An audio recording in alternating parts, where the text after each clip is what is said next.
আজকে ভিডিওতে রায়মাটি প্রশ্নবিচিত্রা 2025 সালের সপ্তম শ্রেণীর পরিবেশ বিজ্ঞান বিষয়ে দ্বিতীয় পরীক্ষায় মূল্যায়নে যে 8 নম্বর প্রশ্নপত্রটি রয়েছে অর্থাৎ government sponsored multipurpose school boys টাকি হাউস এই বিদ্যালয়ের সমস্ত প্রশ্নের উত্তরগুলি করব। তার আগে তোমরা কেউ যদি আমার চ্যানেলে নতুন হয়ে থাকো তাহলে চ্যানেলটি অবশ্যই সাবস্ক্রাইব করে নেবে। প্রথমে ফিজিক্যাল সায়েন্সে একে দাগে আছে সঠিক উত্তরটি নির্বাচন করো। এক আছে আকাশের রংধনু আসলে সূর্যের সাদা আলোর এটা বিচ্ছুরণের প্রাকৃতিক ঘটনা মাত্র। এরপরে 2 আছে সমতল আয়নার সঙ্গে লম্বভাবে কোণ আলোকরশ্মি আপতিত হলে প্রতিফলন কোণের মান হবে এটা 0 ডিগ্রি।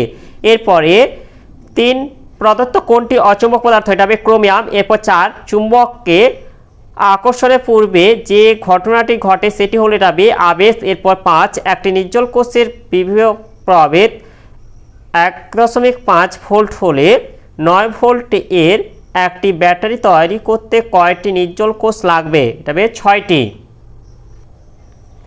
এরপরে 6টা আছে তড়িৎ এর সুপরিবাহী হলো এটা চাবি। এরপর 7 প্রদত্ত কোনটি পরিবেশ বান্ধব শক্তি নয়? এটা জীবাশ্ম তেল থেকে পাওয়া শক্তি। এরপরে 8 আছে পশ্চিমবঙ্গে বায়ুকল দেখা যায় এটা বকখালিতে। এরপরে 2 আছে শূন্যস্থান পূরণ করো। 1 আছে প্রচ্ছায়ার চেয়ে উপচ্ছায়া অঞ্চলে আলোর পরিমাণ তুলনামূলকভাবে কম। এরপর 2 আছে সুছিদ্র ক্যামেরায় বস্তু এটা উল্টো প্রতিবিম্ব গঠিত হয়। এরপর 3 চৌম্বক দৈর্ঘ্য সমান 0.86 গুণিতক চুম্বকের জ্যামিতিক দৈর্ঘ্য। এরপর 4 আছে চুম্বকের সমমেরু পরস্পরকে এটা বিকর্ষণ করে। এরপরে 5 আছে ইলেকট্রিক ইল হবে এটা মাছের দেহে বিদ্যুৎ উৎপাদন ব্যবস্থা আছে। এরপরে 6 মোবাইল ফোনের ব্যাটারি চার্জ দিতে এটা তড়িৎ শক্তির প্রয়োজন। এরপরে 7 কয়লা হলো একটি গুরুত্বপূর্ণ এটা জীবাশ্ম জ্বালানি। এরপর 8 পরিবেশ বান্ধব শক্তি উৎসের একটি উদাহরণ এটা সূর্য। এরপরে 3 আছে সত্য না মিথ্যা লেখো। 1 আছে আলো চলাচলের কোনো মাধ্যমের উপস্থিতি অত্যাবশ্যক সত্য নয় এটা সত্য হবে। এরপর 2 আছে একটি দণ্ডচুম্বককে লোহা গুঁড়োর মধ্যে ডোবালে দণ্ডচুম্বকটির সব জায়গায় সমানভাবে লোহার গুঁড়ো আটকে যাবে এটা মিথ্যা। এরপরে 3 আছে ধাতু তড়িতের সুপরিবাহী এটা সত্য। এরপর 4 আছে গোবর গ্যাস হলো একটি জীবাশ্ম জ্বালানি এটা মিথ্যা হবে। এরপরে 4 রেগে আছে নিচের প্রশ্নগুলির সংক্ষিপ্ত উত্তর দাও যে কোনো 6টি। 1 আছে আলোর প্রতিসরণ ধর্ম দিয়ে ব্যাখ্যা করা যায় এমন একটি ঘটনা লেখো। এর উত্তরটি হলো এর উত্তরটি আমরা এখান থেকে বলে দেব পেনটিকে জলে তির্যকভাবে আংশিক ডুবিয়ে উপর থেকে দেখলে মনে হয় যেন ওর জলে নিমজ্জিত অংশটি কিছুটা বেঁকে গেছে। পাশের দিক থেকে দেখলে সেটা কিছুটা আড়াআড়ি সরে এসেছে বলে মনে হয়।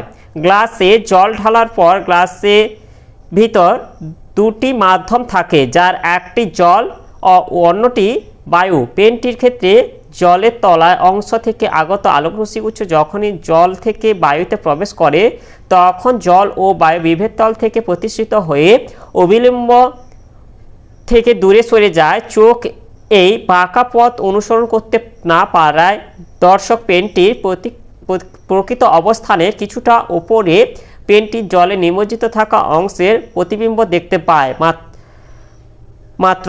ফলে পেনটি জলের বাইরের অংশ ও জলের ভিতরের অংশে প্রতিবিম্ব একই সরলরেখায় থাকে না। ফলে যে জায়গায় পেনটি জলে প্রবেশ করে সেই জায়গাটিতে পেনটিকে বাঁকা দেখায়। পেনটিকে জল থেকে তুললে দেখা যায় পেনটি গ্লাসে জলে ডোবানোর আগে যেমন ছিল ঠিক তেমনই আছে। আলোর প্রতিসরণের জন্য তার নিমজ্জিত অংশ বাঁকা বলে মনে হয়। এরপরে 2টা আছে সৌরকোষের 2টি ব্যবহার লেখো। এর উত্তরটি হলো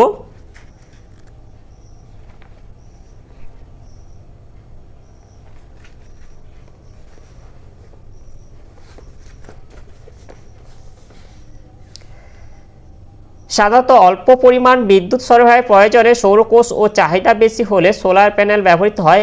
এদের বিভিন্ন ব্যবহারগুলি হলো নিম্নরূপ। 1 হচ্ছে সৌরকোষের সাহায্যে উপগ্রহ মহাকাশযান এবং স্পেস স্টেশনগুলিতে বিদ্যুৎ শক্তি সরবরাহ করা হয়। 2 সৌরকোষের সাহায্যে রাস্তার বাতিস্তম্ভে আলো জ্বালানো হয়। সরাসরি বিদ্যুৎ সরবরাহের সুযোগ নেই এমন স্থানে অবস্থিত প্রেক্ষাগৃহ বা সভাকক্ষ কক্ষে রেডিও টেলিভিশন ইত্যাদি চালানোর জন্য প্রয়োজনীয় বিদ্যুৎ সরবরাহে কাজে সাহায্য হয়ে থাকে।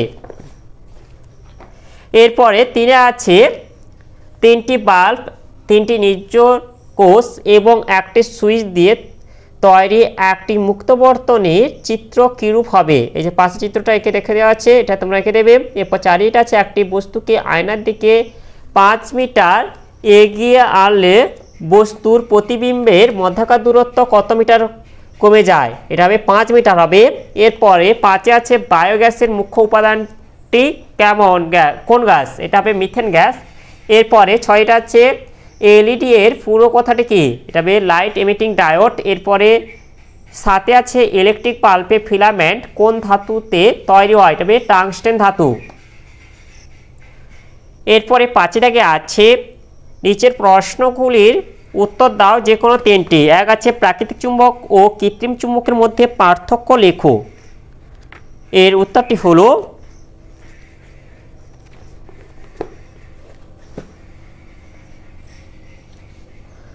প্রাকৃতিক চুম্বক কৃত্রিম চুম্বক এক আকৃতি, প্রাকৃতিক চুম্বকের আকৃতি নির্দিষ্ট নয়, কৃত্রিম চুম্বকের আকৃতি নির্দিষ্ট। একে প্রয়োজন অনুসারে যে কোনো আকারে তৈরি করা যায়। এরপর হচ্ছে স্থায়িত্ব, চুম্বকত্ব স্থায়ী, সহজে তা বিনষ্ট হয় না, এটা হবে এর চুম্বকত্ব অস্থায়ী।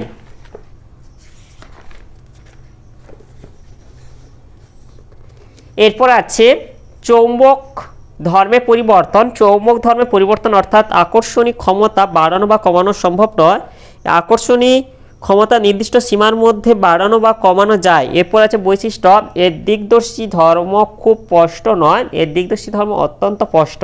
এরপর আছে মেরুর সংখ্যা, 2 এর অধিক সংখ্যক মেরু থাকতে পারে, মেরুগুলির অবস্থান সুনির্দিষ্ট নয়। কৃত্রিম চুম্বকে মেরুগুলি স্থির এবং সাধারণভাবে 2 প্রান্তে অবস্থান করে। এরপর ব্যবহার, এই প্রকার চুম্বকের ব্যবহার সীমিত, এই প্রকার চুম্বক অসংখ্য শিল্পে ও যন্ত্রে ব্যবহার করা হয়। এরপরে 2টা আছে ফিউজ তারের ব্যবহারের উপকারিতা লেখো। এর উত্তরটি হলো, এর উত্তরটি আমরা এখান থেকে বলে দেবো। ফিউজ হলো তড়িৎবর্তনীতে ব্যবহৃত একটি সুরক্ষামূলক ব্যবস্থা। তারটির উপাদানের গলনাঙ্ক খুব কম এবং রোধ যথেষ্ট উচ্চ মানের হয়। বর্তনী কোনো অংশে যে কোনো কারণে তড়িৎ প্রবাহমাত্রা অনুমোদনযোগ্য সর্বোচ্চ মানের বেশি হলে ফিউজ তার খুব উত্তপ্ত হয় এবং সহজে গলে গিয়ে বর্তনী ছিন্ন হয়। ফলে বর্তনী বা ব্যবহৃত দামি বৈদ্যুতিক যন্ত্রগুলি অতিরিক্ত তাপের প্রভাবে ক্ষতিগ্রস্ত হওয়ার হাত থেকে রক্ষা পায়। নষ্ট হয়ে যাওয়া ফিউজ তারটি পাল্টে দিলে বর্তনী ও সংশ্লিষ্ট যন্ত্রটি আবার ব্যবহারের উপযোগী হয়। এরপরে 3 আছে প্রতিফলনের সূত্রগুলি লেখো। এর উত্তরটি হলো, 1 হচ্ছে আপতিত রশ্মি, প্রতিফলিত রশ্মি ও আপতন বিন্দুতে প্রতিফলকের ওপর অঙ্কিত অভিলম্ব একই সমতলে থাকে। 2 আপতন কোণ ও প্রতিফলন কোণের মান সর্বদা সমান হয়। তৃতীয় সূত্রটি গ্রিক জ্যোতির্বিজ্ঞানী টলেমি দ্বারা আবিষ্কৃত হয়, একে টলেমি সূত্র বলা হয়। এরপরে 4 যেটা আছে পার্শ্ব পরিবর্তন কি, উদাহরণ দিয়ে বোঝাও। এর উত্তরটি হলো,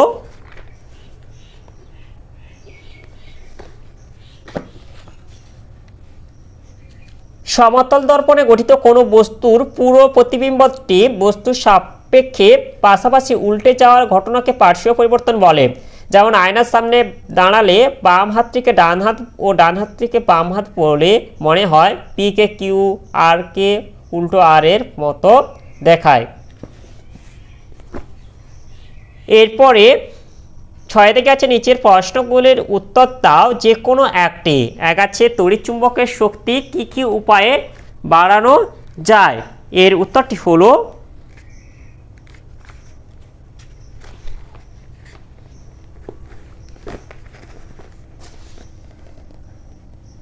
এক হচ্ছে কুণ্ডলীর একক দৈর্ঘ্য পাক সংখ্যা বাড়ানো, 2 হচ্ছে তড়িৎ চুম্বকের মধ্য দিয়ে তড়িৎ প্রবাহমাত্রা মান বৃদ্ধি করা, 3 হচ্ছে চৌম্বক প্রবণতা বেশি অথচ ধারণ ক্ষমতা কম মজ্জা হিসেবে ব্যবহার করা। এরপরে 2 আছে কাঠ তড়িৎ অপরিবাহী কেন, বদ্ধ এবং মুক্ত বর্তনী বলতে কি বোঝায়। এর উত্তরগুলি হলো,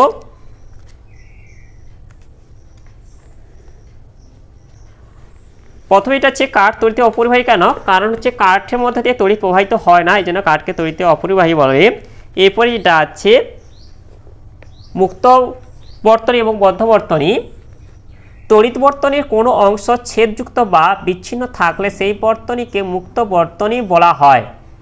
এই বর্তনীতে কোনো অবস্থাতেই তড়িৎ প্রবাহ হয় না।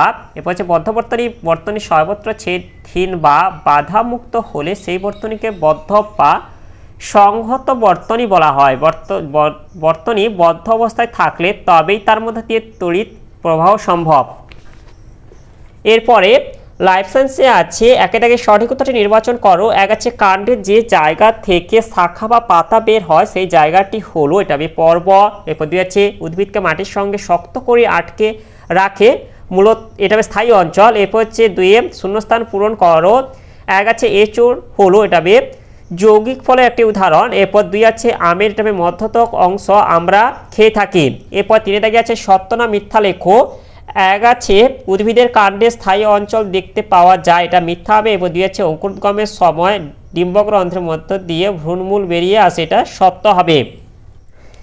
এরপরে চারে দাগে আছে নিচের প্রশ্নগুলি সংক্ষিপ্ত উত্তর দাও। এক আছে ফুলের কোন অংশটি পরাগযোগের পর ফলে পরিণত হয়, এটা ডিম্বাশয়। এরপর দুই আছে খাদ্য সঞ্চয় করে এমন একটি পাতার নাম লেখো, এটা ঘৃতকুমারী। এরপর তিন আছে পাখির দ্বারা ইতর পরাগযোগ ঘটে এমন দুটি ফুলের নাম লেখো, এটা ধান ও শালুক।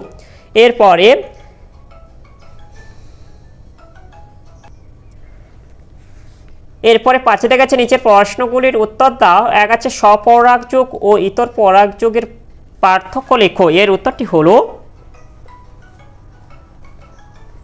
স্বপরাগযোগ ইতর পরাগযোগ এক হচ্ছে প্রকৃতি একই ফুলের বা একই গাছের ভিন্ন ফুলে সংগঠিত পরাগযোগ, এটা একই প্রজাতিভুক্ত দুটি ভিন্ন উদ্ভিদের ফুলের সংগঠিত পরাগযোগ। এরপর হচ্ছে বাহক, এটা বাহকের উপর নির্ভরশীল হতেও পারে আবার নাও হতে পারে, এটা সবসময় বাহকের উপর নির্ভরশীল। এরপর আছে পরাগরেণু, এটা অপচয় কম হয়, এরপর এটা অপচয় বেশি হবে। এরপর হচ্ছে ফুলের প্রকৃতি প্রধানত উভয় লিঙ্গ, তবে একলিঙ্গ ফুলেও ঘটে, এটা একলিঙ্গ বা উভয় লিঙ্গ।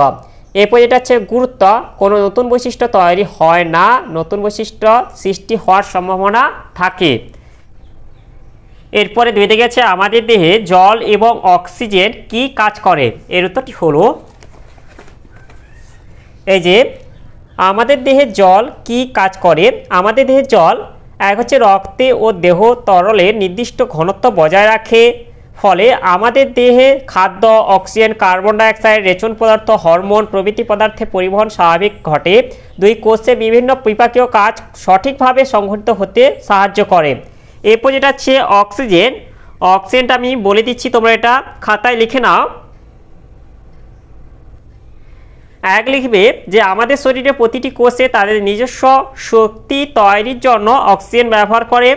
এরপরে যেটা আছে এটাকে ভালোভাবে লিখলে হবে। এক নম্বর পয়েন্ট দিয়ে দেবে যে শক্তি উৎপাদন, এটা লিখবে যে অক্সিজেন খাদ্য থেকে শক্তি নির্গত করতে সাহায্য করে, যা আমাদের দৈনন্দিন কাজকর্মে প্রয়োজনীয় শক্তি সরবরাহ করে। এরপর দুই এটা লিখবে কোষের বৃদ্ধি ও মেরামত, অক্সিজেন কোষের বৃদ্ধি এবং ক্ষতিগ্রস্ত কোষ মেরামত করতে সাহায্য করে। এরপরে যেটা আছে তিন, ব্যাকটেরিয়া ঘটিত রোগের চিকিৎসায় কিভাবে অ্যান্টিবায়োটিক কাজ করে। এর উত্তরটি হলো, এর উত্তরটি তোমরা বই থেকেও পেয়ে যাবে, আমি এটা বলে দিচ্ছি, তোমরা এটা খাতায়ও লিখে নিতে পারো। এটা হচ্ছে তোমাদের বইয়ের পৃষ্ঠায় আছে। ব্যাকটেরিয়া সংক্রমণে পেট খারাপ হলে এটা হচ্ছে অ্যান্টিবায়োটিক বা জীবাণুনাশক হিসেবে এটা কাজ করে এবং ব্যাকটেরিয়া মেরে ফেলে। তাহলে আজকের ভিডিওতে আমরা সপ্তম শ্রেণী পরিবেশ বিজ্ঞান বিষয়ে যে 8 নম্বর প্রশ্নপত্রটি ছিল তা আজ সমাধান করলাম। আর তোমরা কেউ যদি আমার চ্যানেলটা এখনও সাবস্ক্রাইব করে রাখোনি তাহলে চ্যানেলটা অবশ্যই সাবস্ক্রাইব করে নেবে এবং ভিডিওটি ভালো লাগলে ভিডিওটিকে অবশ্যই লাইক, কমেন্ট ও শেয়ার করে দেবে।